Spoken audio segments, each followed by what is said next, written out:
Hello once again and welcome to Bring Back Guys for one of our special pickup episodes, talking to you about the new releases that have just been dropped off this morning by the Helicarrier. I'm, as always, Brad Harmer-Barnes, and I'm joined by Ian Harmer. Hey. So we've got 3 new boxes for Marvel Crisis Protocol, which we're going to be running through reviews, and these are all off the back of the X-Men series. Ian, any expectations for any of these? Well, I've seen the boxes. They look pretty cool, actually. As ever, the sculpts are really good. This first one we're opening with looks muscular. Yeah, he's a big dude. So the first one we've got is Mister Sinister, Nathaniel Essex, who was a Victorian gentleman who kind of saw a predicted the rise of the mutants and decided the best thing he could do was to turn himself from this Frankenfurter-styled bad guy. Was an odd choice for a villain kind of structure. Well, we've had Magneto, so where do you go from there? I guess I don't think they're going to do. He does seem more vampiric and darker, doesn't he? Yeah, I guess we're not going to do Apocalypse so close off the back of Thanos because there are similarities. It's maybe he's the next natural choice. I don't know. It just feels weird to go straight to him, but. Maybe the X-Men need more villains. Well, definitely a villain. He's absolutely a villain, and a fabulous cape as well, consisting of 1,000 individual strands. Yes. Knowing atomic mass, all of those has got to be glued on separately in 3 distinct pieces. Okay, so Mister Sinister, he has got 6 hit points. It's got a speed of medium, a height of 3, and he costs 4 crisis points to put into your team. His physical defense is 3, his energy defense is 3, and his magic defense is 4. His base attack is an energy attack, which is strike, range 3, 5 dice, 0 cost. After his attack is resolved, this character gains power equal to the damage dealt. Pretty standard. So let's go into for more interesting abilities unique to There's some stuff that comes with him. Sinister. Interesting. Yeah. Magic attack, genetic splicing, beam 4, 5 dice, cost 1. Genetic extraction. After each attack is resolved, this character gains 1 genetic sample token. Ooh. Genetic sample token, okay. Bases are really cool, actually. They're lovely, aren't they? Yeah. Recombinant disintegration. Oh, and is an area attack. 6 dice, but costs 6 power points to trigger, as it should hit hard. The range of this attack is equal to the number of genetic sample tokens this character has. And then crit, wild or hit triggers genetic burst. After his attack is resolved, each enemy character within range of this attack suffers 1 point of damage. Oh bloody hell, so you use that first attack to get your genetic splicing tokens. Yeah. And then when you trigger this attack, it's got an area equal to a number of genetic sample tokens you've generated, like a pulse wave. Pulse wave sort of thing, yeah. And then for each crit, wild and hit combined you rolled, everyone in that area gets a point of damage. Wow, okay, so defensive wise, he should be pretty pat nails, actually. Okay. Reactive powers, active powers, sorry. Engineered perfection costs 0. Remove any number of genetic sample tokens from his character. Remove 1 special condition from his character for each genetic sample token removed. This superpower can be used only once per turn, so you can shrug off, bleed, or stagger. Yeah. Genetic negation cost 1. Choose an enemy character within range 3 of this character and remove 1 genetic sample token from his character. If you do, the chosen character gains the root special condition, which is they can't move. Yeah. Such fun little playthings cost 2. Choose an enemy character within range 3 and advance that character short range. This superpower can be used only once per turn. So you can use it as a force push or a get over here. Reactive power is molecular regeneration, 0 cost. If this character would suffer damage, it may use this superpower. Remove any number of genetic sample tokens from this character. Reduce the amount of damage suffered by 1 for each genetic sample token removed. Always on DNA database. This character may have a maximum of 3 genetic sample tokens at any time. Always on flight. Oh, okay, it's a flyer as well. Yeah, I'm glad he's got that cap of 3 genetic sample tokens. Otherwise, someone like Blake would just soak up about 10 tokens. 10 tokens and just go black. But that disintegration attack with the pulse wave and that ability to just shrug off damage and special conditions is going to make him pretty hard. He is suitably tough. Yeah, no obvious differences when he drops down. Oh, his health goes from 6 to 5 on his reverse of his character sheet, but no other significant differences. He sounds hard. It does. Okay, we've got a new scenario included as well. Isn't that lovely? Oh, okay. Yeah. You're listening, Legion. We get new scenarios in this. It's. I suppose they make him a little bit different, and also people go for the pack. I suppose it's a great idea. So it's an extraction mission, which is Deadly Legacy Virus Cured. Setup, place 3 Legacy Cures, as shown on Map E. A player scores 1 victory point for each Legacy Cure held by a character they control during the cleanup phase. As an interact action, you can pick up a Legacy Cure. A character must spend 1 power for each Legacy Cure it is holding before using this interact. So the more you're holding, the harder it is to pick the next one up. At the end of a character's activation, if it is holding 1 or more Legacy Cures, it may remove 1 special condition from itself. If at any time a character is holding all 3 Legacy Cures, the character is immediately KO'd and its controlling player scores 8 victory points. Remove all of the Legacy Cures from the game. Bear in mind you only need to have 16 to win. That's a big lump, isn't it? 8. Yeah. Okay. Okay, we've got 2 team play cards. I forget the correct word from you guys know what I mean. Forced Extraction, unaffiliated active. Mister Sinister may spend 1 power to play this card. Up to 3 other allied characters within range 3 of Mister Sinister suffer 1 damage. Mister Sinister gains genetic sample tokens equal to the amount of damage suffered. They've made him a little bit Fabius Bile, you know. Cloning banks, unaffiliated reactive. During any cleanup phase, and isn't the artwork on these cards wonderful? On these team play cards, yes, they are. They're superb. During any cleanup phase, an allied Mister Sinister may play this card. When this card is played, set it near the battlefield instead of discarding it. During each cleanup phase, including the one in which this card is played, Mister Sinister may move any number of genetic sample tokens from himself to this card. If this card has been played, during any power phase, you may remove any number of genetic sample tokens from this card and discard it.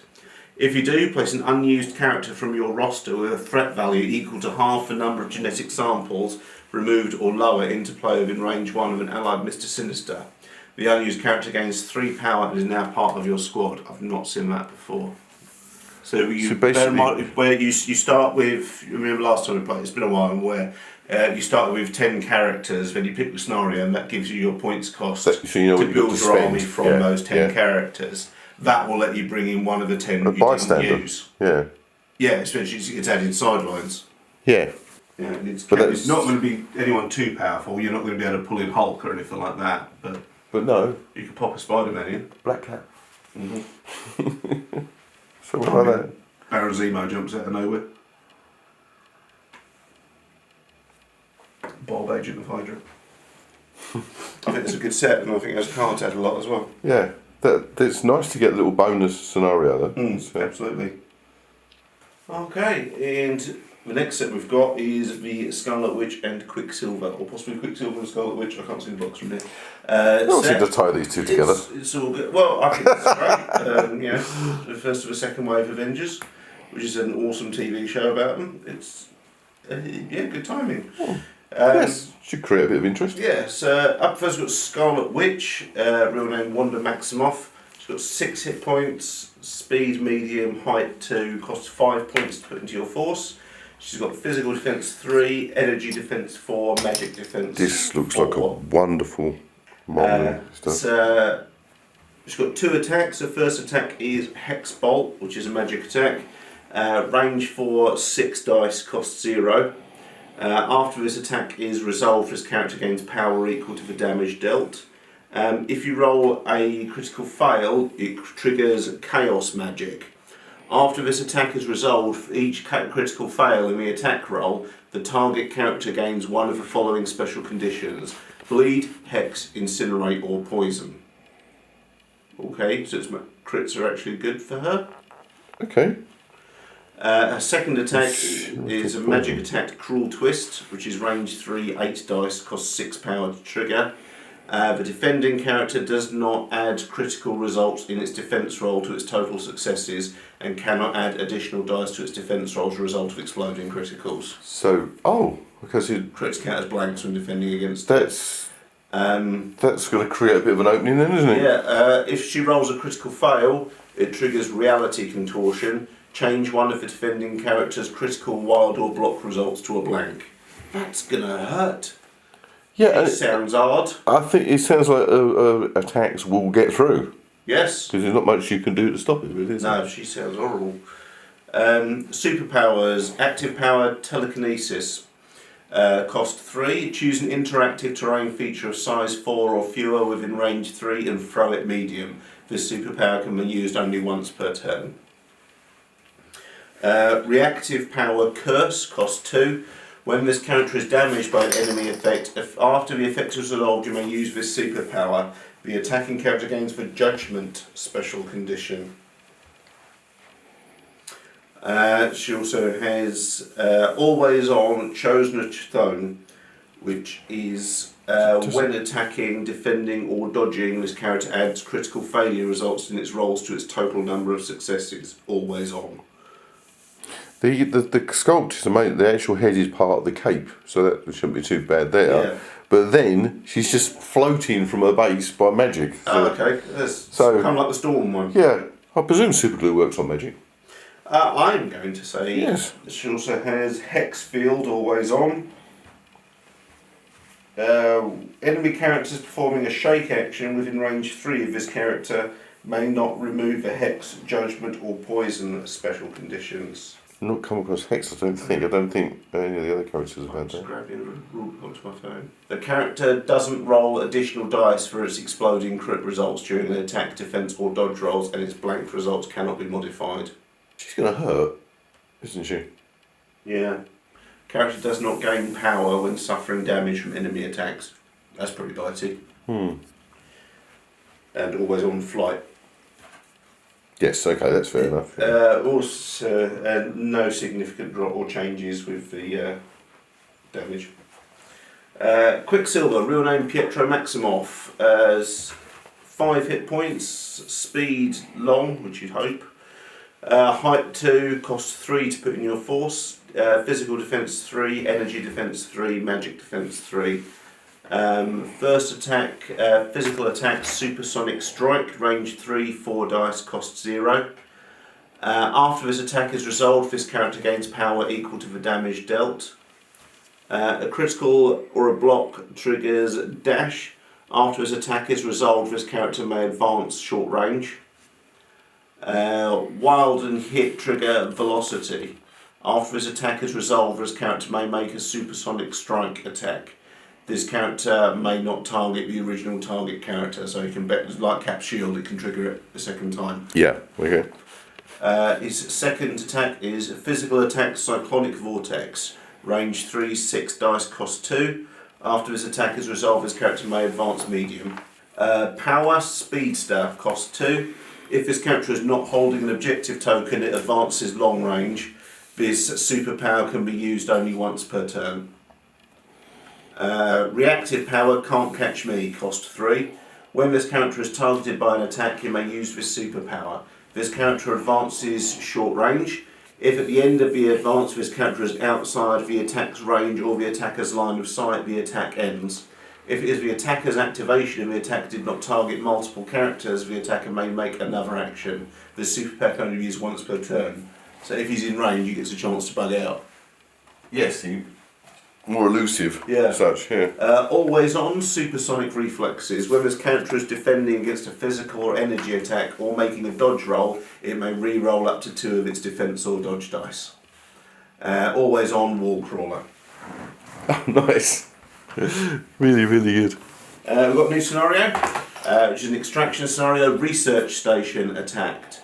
Place 1 researcher into the central point on map E, place 2 evac points on the other 2 points. A player scores 2 victory points if they are securing the researcher during the cleanup phase. Then a player scores 2 victory points if a researcher is within range 1 of their evac point during the clean-up phase. During the power phase, the researcher may move.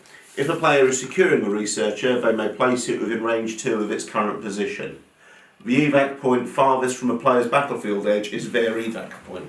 I like that these scenarios aren't just bespoke to the models they come in the Absolutely. box with, don't you? Yeah.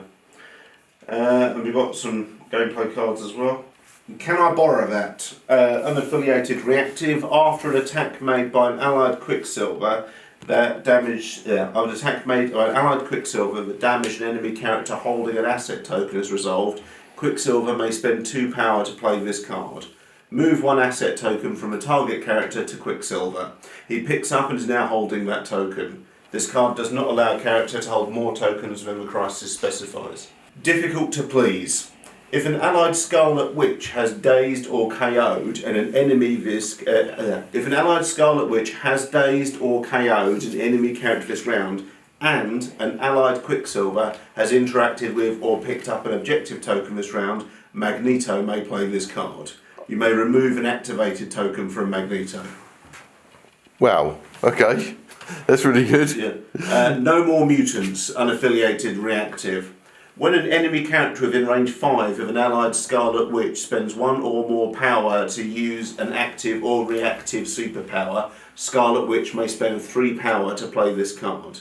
The enemy's superpower has no effect and cannot be used again for the rest of this turn, but the enemy character still spends the power cost of that superpower and is considered to have used for superpower. So just No. exhaust them.